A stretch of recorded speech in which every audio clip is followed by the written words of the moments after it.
Hello, my name is Debbie Archer, and I'm delighted to have with me Katalin Balla from the Hungarian Testing Board. Welcome, Katalin. We are bringing you another in the series of the Women in Testing videos, which we hope have been very useful to the testing community, quality assurance community. Katalin, I'm going to just be very brief in my introduction and say you're Associate Professor at the Department of Control Engineering and Information Technology at Budapest University of Technology and Economics. And you're also the Managing Director of SQI Hungarian Software Quality Consulting Institute, as well as being the Accreditation Manager for the Hungarian Testing Board. I'm going to pass over to you, Katalin, to talk a little bit about your career from the early days, from where you started, maybe include a little bit about what you originally studied to where you are now, because I know it's been quite a journey. And I think it would be of great interest to people who are watching. So, Katalin, I'm going to pass over to you. Okay, thank you, Debbie.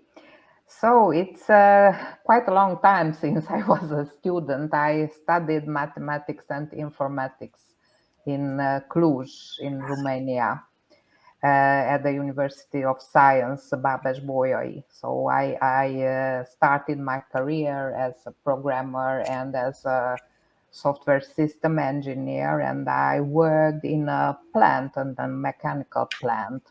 It was really interesting to watch and help the industrial processes.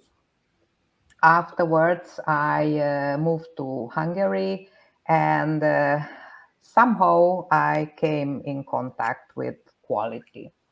So I consider myself rather a quality person, not a testing person.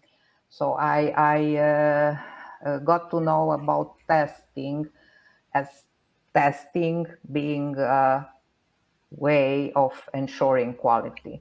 But quality insurance and quality management is my basic domain. And it was very interesting to enter into this domain because in the 90s, in fact, this area of IT or this area in IT was not so well known, or maybe not at all known in Hungary. And I had the very big luck to run into a company which wanted to try something new. And they did not know anything about ISO standards. I did not know anything about ISO standards. And the technical director there wanted to try what all this is. And so I started to learn about quality, and it was a very, very good experience to understand that, in fact, these quality things are very much ingrained in what the people are doing. And this is how it all started, by a chance. And afterwards I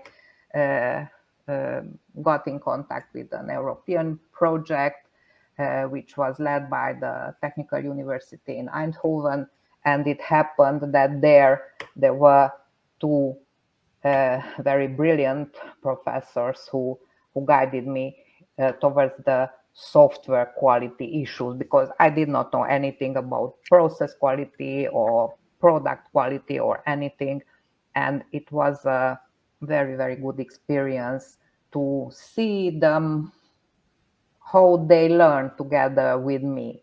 And this was, I think, one of the basic experiences and the basic lessons I took with me, that you have to have the courage to learn new things. And if you have this courage and you also work hard, of course, then it's good. Then it's good. I can't say that it's always a big success, but you feel good. I've always felt good in doing these quality things, and so this is how I got in contact with quality. Do you know, you've just reminded me of the TED Talk I was listening to over the weekend by two ladies called Helen Tupper and Sarah Ellis, and it's called Squiggly Careers. And they're talking about normal career path. We see it as kind of moving up the ladder. And that is typically how, you know, we think about where we should go with a career. You know, we get promoted, move up. One of the things that strikes me about what you've just described is really in line with what these two lovely ladies are saying in the Squiggly Careers broadcast, TED broadcast, which is about seizing the opportunities as they come along, learning new skills, and not necessarily seeing things always as that kind of direct line promotion, but looking for new opportunities to do different things. And it sounds very much as though that's been something in your career which has guided you. What are the opportunities? What do I need to do to follow that opportunity? And it sounds as though it's led you on to some things which you've really enjoyed and got a lot of career fulfillment from.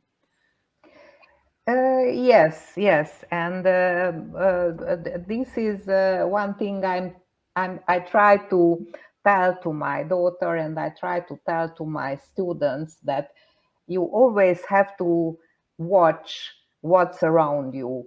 And although you have, of course, a background in studying, or you have some ideas of what you want to do, I found that meeting people and listening to them and being open to possibilities worked very well for me. So yeah, really interesting you should say that, because again, listening to this TED Talk, what they were talking about is also connections and your network and building up the network, and again, looking for those opportunities.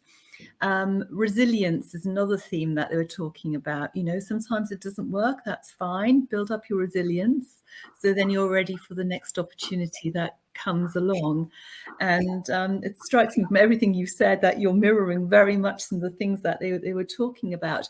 What are you doing now, Katalin, with you've got two roles, your associate professor role and your managing director with SQI role. Can you tell me a little bit about what you're doing with both, and how also they're kind of that you run both things in parallel? Well, after the project in the Netherlands, in Eindhoven, I followed the PhD set of studies, and I got a PhD in software quality. So I was invited to the Technical University as an invited lecturer by that time in 2001 to talk a little bit about these new things. And parallel, I worked at a company as a quality manager, and sometimes I went to the university. And it happened that that my personal life, well, I had a daughter, I had a small child, and that was a wonderful thing. But I had less time. And then I thought it's maybe better to switch to the university, to be engaged there full time, because it seemed a little bit more free.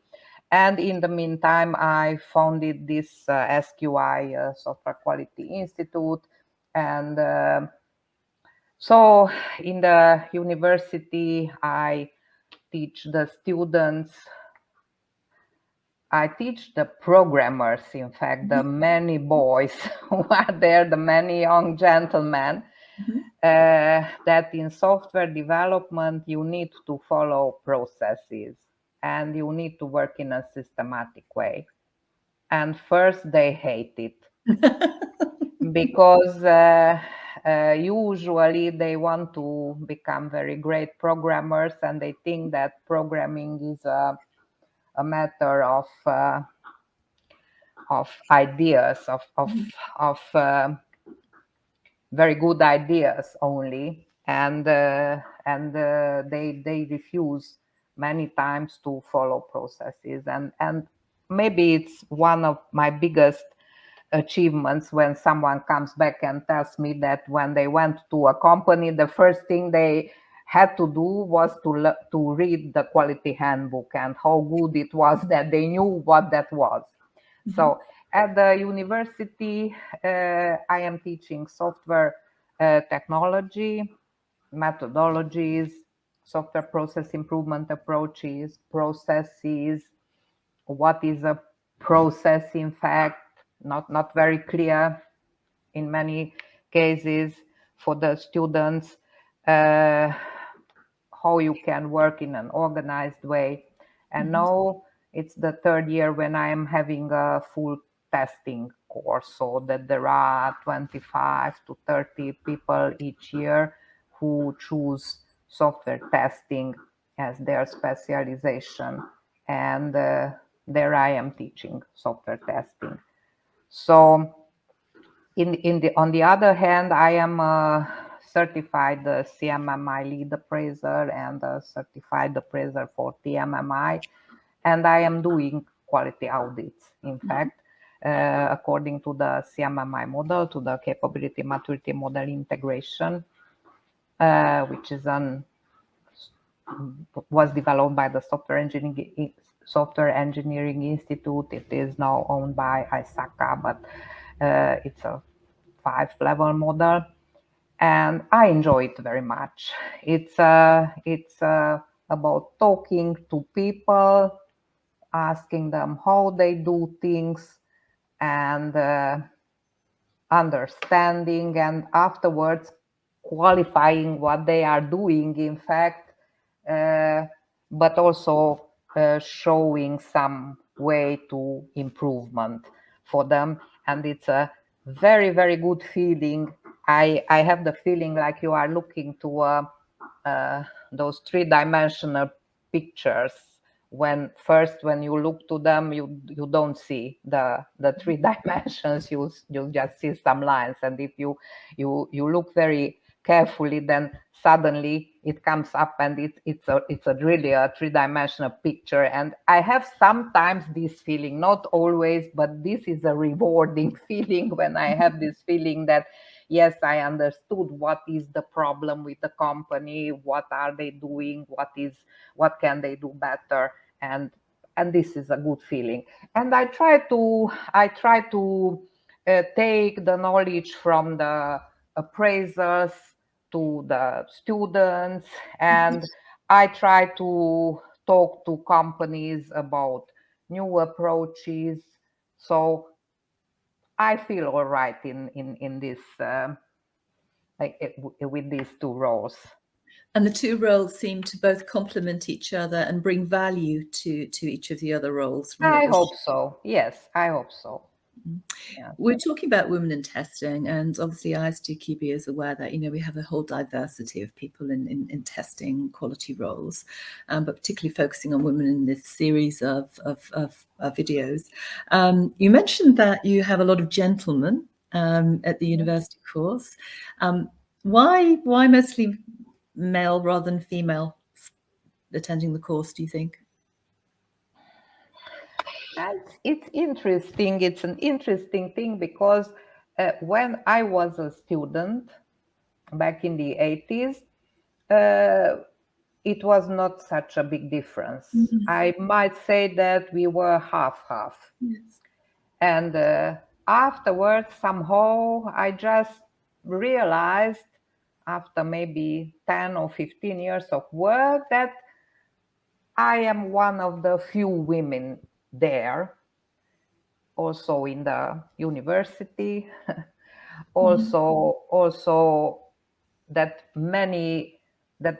much more boys or gentlemen are coming to the technical university. Maybe this is a Hungarian specialty because we have 2 universities. In fact, there is one university of science where they teach programming, and this is the University of Technology, where it's a more engineering-like approach towards programming. But here we have less than 10% women. And And what do you think could be done to help support more women to feel that this is a good opportunity for them to come to the university? They go to the university, but many women go to the University of Science, and few women come to the engineering university. Right now in Hungary, we have campaigns of girls into IT. We need more women into IT. And in fact, my experience is that the few girls who are there among the many boys, they are the best. They are the best. So they are very well prepared. This environment seems to be a little bit more for men. Maybe also because the professors, the teachers are also more men, and maybe the approach is somehow more suitable to boys. I was thinking many times about this, and I, in fact, don't have the answer, because the girls are capable, they can do it, they have very good results if they decide to come to this university where I am teaching, but somehow this is not the favorite for girls up till now. Perhaps it's it's an issue further down in the educational system, if you like, at STEM level, where the girls are just not being encouraged to embrace the technology and the engineering side as much perhaps as the boys. Looking forward, would you anticipate that situation will change in Hungary and that more girls will start to come through? I am not sure that more girls will come to exactly this software engineering specialty of the technical university, but more girls will certainly come into IT. That's for sure. Maybe from other directions. And what I see now in companies is that young women are hired in positions of programmers and testers. Many women are active in Hungary in testing, and they are successful. So they are building a successful career, and somehow they also manage to have a family. Because when I was there, it was quite a question. So shall I dare to have a family? to have a child, or that will mean the end of my career? And I think, yes, you have to be very careful with what you do there, because you disappear for 2 or 3 years and no one remembers you. So for instance, when I gave birth to my daughter, I only had a half a year of maternity leave, and then I went back working, and I was working half time. So in the fear not to lose my job. But right now it seems that it's a little bit easier to do both things, or the women today are more prepared to do that. And then I think a lot has changed. I think that there are a lot more opportunities to perhaps keep your skills updated now, because there's so much learning online. As I mentioned TED earlier, I'm an avid consumer of TED Talks and, podcasts, and very interested in things where I can, just absorb a little bit more knowledge, learn something, or just stimulate some thinking in my head about stuff. I think that helps. We talked a little bit earlier about connections and networks, and perhaps that's an important aspect of this. When you are taking your maternity leave, keeping your network still in place.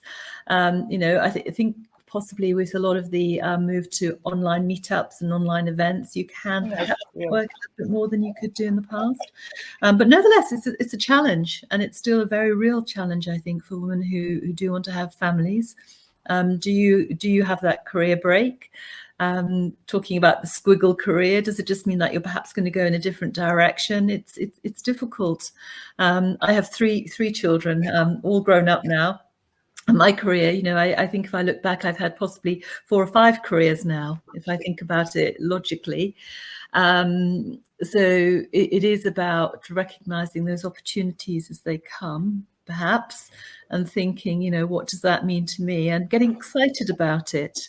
You mentioned the 2 professors that you met, and what struck me about that was how excited you were about the opportunity they were opening up for you. Yes, and I was very lucky, in fact, because I had all the time bosses, chiefs who believed in me. So they had the belief that I can do it, and they exposed it. They told me that yes, you can do it, but I said no, I am afraid I did not do such a thing. No, we trust you. You can do it. Take your time. You can do it. And I think this is very, very important, to have someone who believes in you, and beside the family, of course. So I think one as you were talking about the new opportunities for the today's women with the online meetings and online learning and so on, I think the first incentive for the girls is within the family. So they have to hear from their parents, from their husbands or boyfriends, or I don't know, girlfriends even, that you are capable of doing it. You can do it. You know it. You will be able to do it. Okay, so I think this is very important to have someone to believe in you. I think we spoke about this and to motivate you. Building the confidence, and again, that word resilience, I think, is really important. So, if you do get those things which don't quite go to plan, think about it in a different way. Think, what did I learn? And look at it as something a little bit more positive, perhaps. Okay, I know I'm not going to do it that way again. I know I'm going to try different ways. So thinking about opportunities and finding opportunities, sometimes they don't always go to plan, and we need to build up our resilience and to recognize that sometimes it just doesn't work, and that's not a bad thing. We've tried it, it's positive. One of the things also we've explored in some of these videos is having an advocate, somebody within the organization who's giving us that little bit of airtime, who's saying, have you seen what Catalin's doing? Are you aware of this person? And she's, a potential rising star. And I do think sometimes finding that advocate within a company, an organization, can give us the advantage that we need as women. And we have explored this several times where, as a woman, I think sometimes we don't put ourselves forward as much as perhaps some of our male colleagues might. So to find those people or that person who will help to advocate for us, I think is very worthwhile in the organization. Yes, it is. Yes, it is. My life, my career was about this. So anyway, when I am building quality systems or I am trying to do process improvement, I have to talk with people all the time, and I have to listen. And yes, I try to find advocates. Yes. So talking to young women out there who are thinking about what direction they're going to go in their career, what would be the kind of 3 words of wisdom you would give to them, and things that you would suggest? Please just have this as your focus. You've talked about having people build you up, giving you confidence, yes, and believing in yourself. I think that's a very clear message. anything else that you would add to that? I think you have to learn, you have to do your job in the best possible way you can. So you have to do that, and at the same time you have to admit, or I found that I have to admit that I don't know everything, and the way I do it, it's maybe not the best way.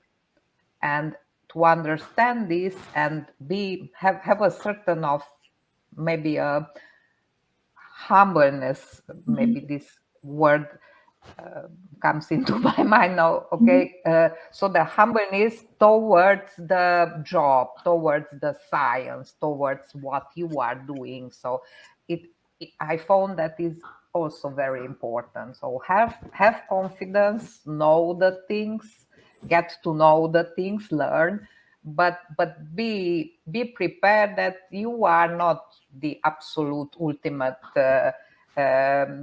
knower. You are not the most knowledgeable, and listen to others and have a certain humbleness towards what you are doing. I think this is important. Katalin, one of the things I do know about you is that you are very generous with sharing your knowledge and what you know. Obviously, in your role as an associate professor, that's part of the job. But just my interactions with you, as we've been doing work in ISTQB, I know that you're always incredibly generous with wanting to share things that you know. That's a quality which I think is sometimes underestimated, and a quality that some women, really do have as an intrinsic quality. They want to share, and they want to give knowledge, and they want to help. How much joy do you get from being able to do that? Because I know you do it. I've been in meetings with you, and I see how generous you are. How important is that to you? Yes, that is a normal thing for me, and yes, I get a lot of joy from that. In business also, and in with the students also. In fact, I'm doing also consultancy, and there also I have to share things. So yeah, I hope I never keep some good information just for me. I try consciously to do that. Sometimes it might happen that this information is not used in the right way, or not as it should be used. But then I say this is life, so I try not to get suspicious, and I try to keep my belief in in people. And I did not have the cause to not to be so up till now. I hope it will be like this in the future as well. Katalin, thank you so much for joining us today and for sharing the insight and information. Always very generous with what you have to say. Thank you, Debbie. It was a pleasure to talk to you. And thank you to everybody who's watching this video. If you do want to comment or ask any questions, then please do so in the comments box, and we will see if we can actually ask Katalin to answer any questions that you may have. And stay tuned for further sessions in this Women in Testing series. And again, thank you so much, Katalin. Thank you. Thank you. Goodbye.